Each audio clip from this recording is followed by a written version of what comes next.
Bem-vindo ao canal Physiquei. Eu sou o professor Thales e eu te ensino tudo sobre física para sua aprovação. Vamos resolver essa questão do Enem de 2018, que no caderno azul foi a questão de número 104. E se você não conhece a questão ainda, dá um pause no vídeo e tenta primeiro resolver sozinho ou sozinha. Bom, a questão está falando sobre alguns objetos que utilizam o princípio da alavanca. E na própria questão, ele já coloca os termos força potente e força resistente. Está bem aqui, ó. Em um dado ponto, né, a gente tem a força aplicada, chamada de força potente, que vai superar ou equilibrar uma outra força chamada de resistente, que geralmente é aquilo que você deseja quebrar, carregar ou alguma coisa do tipo. Força potente é aplicada pela pessoa, pelo operador, e a resistente aí depende de qual objeto que a gente está falando. E ele quer saber, dentre esses objetos, em qual deles a força potente, ou seja, a força aplicada, será maior do que a força resistente. Então, não é uma questão fácil. A gente vai ter que ir objeto por objeto, verificando onde que as forças são aplicadas e quais são as distâncias em que essas forças são aplicadas em relação ao polo de rotação. Então, é uma questão que envolve momento de uma força, ou também chamado de torque de uma força. Eu vou colocar objeto por objeto e a gente vai fazendo passo a passo essa questão do equilíbrio dos torques. Começando aqui pelo alicate. Pensa comigo, onde que você aplica força no alicate e onde que ele vai acabar recebendo força do outro objeto. A ideia, obviamente, de todo alicate é a gente cortar ou quebrar algum objeto que fique ali naquela pontinha. Então, vou colocar esse objeto de azul. E para quebrar esse cara, eu tenho que aplicar uma força ali no braço, né? Ali na parte de borracha. E eu tento aplicar essa força o mais distante possível do ponto fixo desse objeto. Já vou te mostrar o que é esse ponto fixo. Primeiro, aqui está a força potente sendo aplicada nessa extremidade e nessa outra extremidade também. Quando a gente pressiona dessa forma, naturalmente, o objeto acaba sendo esmagado. E ao ser esmagado, o próprio objeto empurra o alicate para fora. Então, toma cuidado. É claro que o objeto está sendo empurrado para dentro, mas a gente não está estudando o objeto, e sim o alicate. Então, penso nas forças que atuam sobre o alicate. Então, pela ação e reação, o alicate vai ser empurrado aqui, ó, para fora. Mas é a mesma força com que o alicate empurra o objeto para dentro. Então, a gente vai denominar essa força que eu apliquei de força potente, que vai ser, ó, força potente. E aquela reação do objeto que está sendo esmagado, a gente chama de força resistente. Vou abreviar com RES, de resistente. Ok, e todo princípio de alavanca, né, todo objeto que utiliza o princípio de alavanca, tem que ter um ponto fixo, tem que ter um ponto de apoio, chamado, né, de forma geral, de polo de rotação. É o ponto na qual o objeto vai rotacionar em torno dele. Nesse caso, o nosso ponto fixo seria aqui, mais ou menos nessa região, em que o alicate vai rotacionar, né? Aqui nesse ponto é justamente onde ele está fixo, tem uma espécie de parafuso ali, e ele tem que girar em torno desse parafuso. Bom, tendo esse ponto fixo, a gente pode chamar, então, essa alavanca de interfixa. É uma nomenclatura que a gente fornece, né, para as alavancas para saber onde que o ponto fixo se encontra em relação às outras forças, ou onde que alguma das forças se encontra em relação ao ponto fixo e a outra força. Enfim, nos próximos exemplos a gente vai dando essas nomenclaturas também, tá? Essa daqui seria uma interfixa, pois o ponto fixo é o que se encontra no meio. No meio, não exatamente na metade, tá? Mas ela se encontra entre a força potente e a força resistente. Por isso que a gente chama de alavanca interfixa. Bom, mas o que interessa, eu quero saber se a força potente nesse caso é maior ou menor que a força resistente. É só a gente caçar agora os braços de alavanca. E como é que faz isso?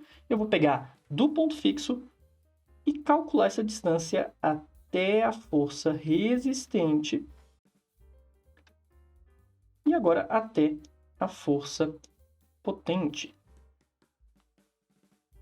Perceba que até a força resistente eu tenho uma distância pequenininha, né? Vou chamar de Dzinho. E até a força potente eu tenho uma distância bem maior, que eu vou chamar de Dzão. Na condição de equilíbrio, a gente diz que o torque de uma força tem que ser igual ao torque da outra força. Então, você está tentando esmagar esse objeto, só que o alicate fica paradinho, ele fica em equilíbrio, tá? Você aplica uma força, o objeto aplica outra, e os torques das duas são iguais. Toma cuidado, não vai afirmar que as forças são iguais. Isso não é verdade quando a gente pensa em rotação. Para equilibrar a rotação, são os torques que são iguais. Logo, equilibrando os torques, eu vou dizer que o torque da força potente é igual ao torque da força resistente. Logo, a força potente vezes Dzão é igual à força resistente que multiplica Dzinho. E aqui a gente já consegue ver uma relação inversamente proporcional entre força e braço de alavanca. O fato da força que eu aplico ter um braço de alavanca maior, então aqui, ó, o fato desse Dzão ser maior do que o Dzinho, isso permite que eu aplique uma força com uma intensidade menor. Então a força aplicada por mim, né, a força potente, acaba sendo menor do que o normal, né, do que o necessário, do que o que seria necessário se eu não estivesse usando a alavanca. Ou seja, eu consigo, com uma força pequena, transmitir uma força resistente bem maior para aquele objeto em azul. Uma outra forma de escrever isso seria simplesmente isolando aqui a força potente. Então, a força potente é igual à força resistente que multiplica essa razão entre Dzinho e Dzão, que vai dar, com certeza, algum valor menor do que 1, né? Pode ser 1 sobre 2, 1 sobre 3, 1 sobre 4. A quantas vezes o meu braço de alavanca é maior, é a mesma quantidade de vezes que a minha força será menor. Então, isso que deixa bem claro que, de fato, a força potente será menor do que a força resistente. Eu estou levando todo esse tempo porque eu estou fazendo, né, bonitinho, passo a passo, representando as forças, fazendo toda a equação, mas na prática, para resolver essa questão no dia da prova, você só teria que pensar mentalmente. Quem tem mais braço de alavanca fica com uma força mais fraquinha, né? Então, quanto mais braço de alavanca, menos força você precisa realizar para isso. Bom, então não é o alicate a nossa resposta. Eu quero uma situação em que a força potente seja maior do que a resistente. E aqui eu tenho uma resposta em que a potente é menor, né? E não maior. Bom, agora é só seguir esse mesmo processo, só fazer esse mesmo passo a passo para os outros objetos. Aí eu vou dar uma aceleradinha para você entender como é que funciona. Presta atenção.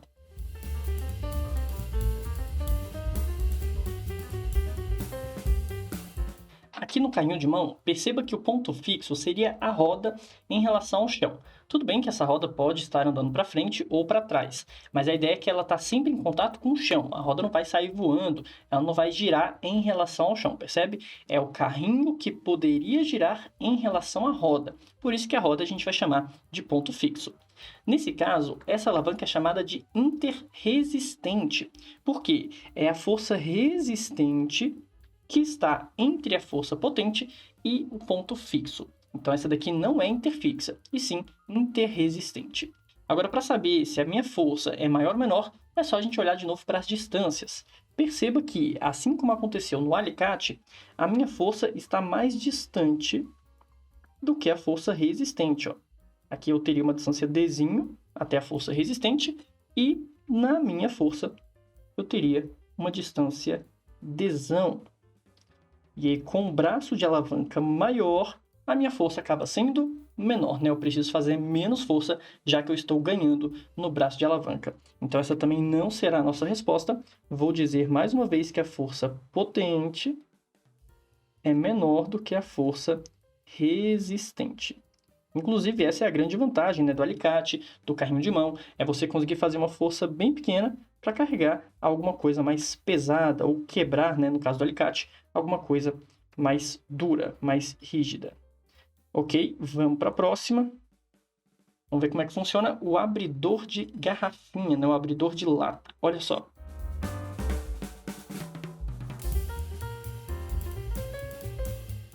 Mais uma vez, assim como o alicate e o carrinho de mão, a força que você aplica nesse abridor de garrafa é mais distante do que a força resistente, que é justamente a própria tampinha empurrando de volta, né, o abridor. Então, perceba que eu teria, mais uma vez, uma distância Dzão até a força que eu estou exercendo e uma distância Dzinho até a tal da força resistente.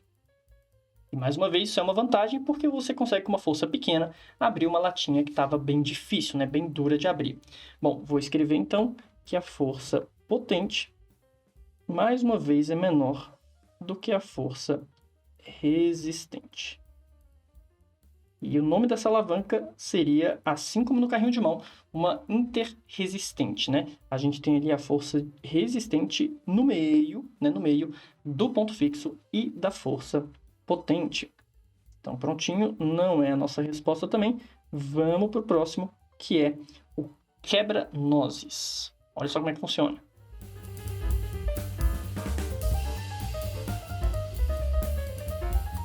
E mais uma vez, assim como o alicate, assim como o carrinho de mão e o abridor de garrafa, a gente tem uma força potente sendo aplicada o mais afastado possível em relação ao ponto fixo. Então, de novo, essa daqui não será a nossa resposta. Perceba a distância Dzão até a força potente e a distância Dzinho até a força resistente.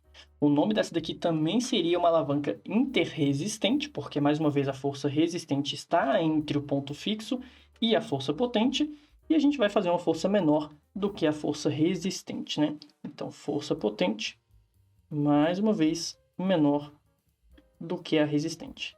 Esse resultado ele é muito esperado porque essa é a ideia da maioria das alavancas.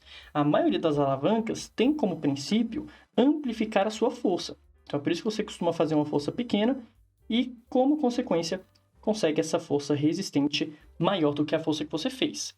Porém, né, aqui nós temos uma, digamos, exceção, que é a nossa resposta, que será justamente a pinça. No caso da pinça, vamos identificar onde que estão essas duas forças.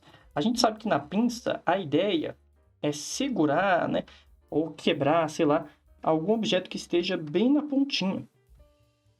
E a sua força não estará sendo aplicada aqui nessa ponta, né? Se você já usou um alicate, você sabe. Uma pinça, perdão, você sabe. Você segura ele no meio dela e não na extremidade da pinça, senão não faz sentido nenhum, certo? Logo, pensando agora na pinça, a força que você aplica está mais próxima e, como consequência, o objeto que está lá na extremidade é que terá um maior braço de alavanca. Isso faz com que a nossa força seja maior do que a força resistente. Ou, de outra forma, né, a força resistente acaba ficando menor do que a força que você aplica. Por isso que a pinça ela é usada para trabalhos mais sutis, mais leves, mais delicados, e não para trabalho pesado. Se você reparar todos os equipamentos anteriores, né, todos os objetos anteriores, a maioria deles, né, basicamente, é para você fazer uma coisa pesada, um serviço mais pesado, né? Quebrar um objeto, carregar uma coisa pesada. A pinça não. A pinça é uma coisa mais delicada. E é justamente por isso que a força que você faz é reduzida lá no objeto. Você faz uma força grande, né? A força potente é grande, e lá no objeto a força resistente fica menorzinha. Aqui eu vou ter uma distância Dzinho até a força potente, e uma distância Dzão até a força resistente. Aqui é o ponto fixo. E até mesmo o nome dessa alavanca vai ficar diferente, né? Essa daqui tem a força potente entre a resistente e o ponto fixo. O nome dessa alavanca seria interpotente, né? Então, só relembrando todos os nomes, começamos aqui no alicate com uma interfixa, né? Essa daqui é uma interfixa. O ponto fixo é que está entre as duas forças. Aí foram 3 seguidas de interresistente, ó.